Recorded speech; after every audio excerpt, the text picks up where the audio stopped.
ഷിജിൻസ് വ്ലോഗിൻ്റെ മറ്റൊരു വീഡിയോയിലേക്ക് എല്ലാവർക്കും വെൽക്കം. അപ്പോൾ നോക്കാൻ പോകുന്നത് നമ്മുടെ 5.1 ഉപയോഗിക്കുന്ന ഒരു ചെറിയൊരു ബോർഡാണ്.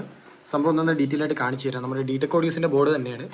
അപ്പോൾ 5.1 വേണ്ടി നമ്മൾ ഉദ്ദേശിക്കുന്നതാണ്. അതിൽ 5 ചാനൽ ബോർഡാണ്, 5.1 അല്ല, സോറി, 5 ചാനൽ വരുന്നൊരു ബോർഡാണ്. പെർ ചാനൽ 100 വാട്ട്സ് RMS കിട്ടുന്ന ലെവലിൽ എന്നൊരു ബോർഡാണ്. ഇതിന് ഒരുപാട് ഫീച്ചേഴ്സും കാര്യങ്ങളുണ്ട്. ഇതിൻ്റെ ഒരു ചെറിയ ബോർഡ് നമ്മൾ എന്തായാലും ചാനലിൽ ഇട്ടിട്ടുണ്ട്. അപ്പോൾ ഇത് അതിനേക്കാളും കുറച്ചുകൂടെ ഹെവി ആയിട്ടുള്ളൊരു ബോർഡാണ്. ഇതിനെ കാണുമ്പോൾ തന്നെ അറിയാം, ഒറ്റ PCBയിലാണ് ഇതിൻ്റെ പ്രിൻറ്റ് ഫുള്ളായിട്ട് അവർ ചെയ്തിട്ടുള്ളത്.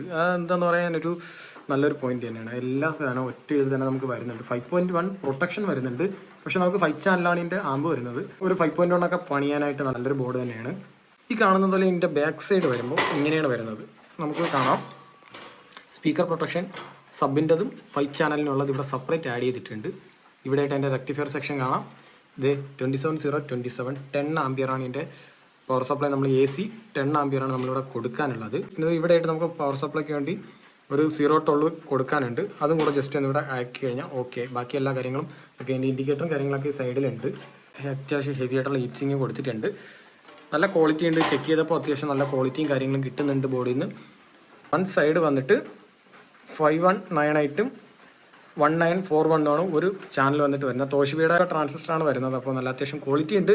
ടെസ്റ്റ് ചെയ്ത് നോക്കിയപ്പോൾ വലിയ കുഴപ്പങ്ങളോ കാര്യങ്ങളൊന്നുമില്ല. അപ്പോൾ എന്തായാലും ജസ്റ്റ് ഒന്ന് നിങ്ങൾ നോക്കാം. നിങ്ങൾക്കൊരു 5.1 കാര്യങ്ങൾ ആമ്പ് ചെയ്യണമെങ്കിൽ നല്ല ചൂസ് ചെയ്യാൻ പറ്റിയിട്ട് നല്ലൊരു ബോർഡ് തന്നെയാണ് ഈ കാണുന്നൊരു ബോർഡ്. അപ്പോൾ ഓക്കെ.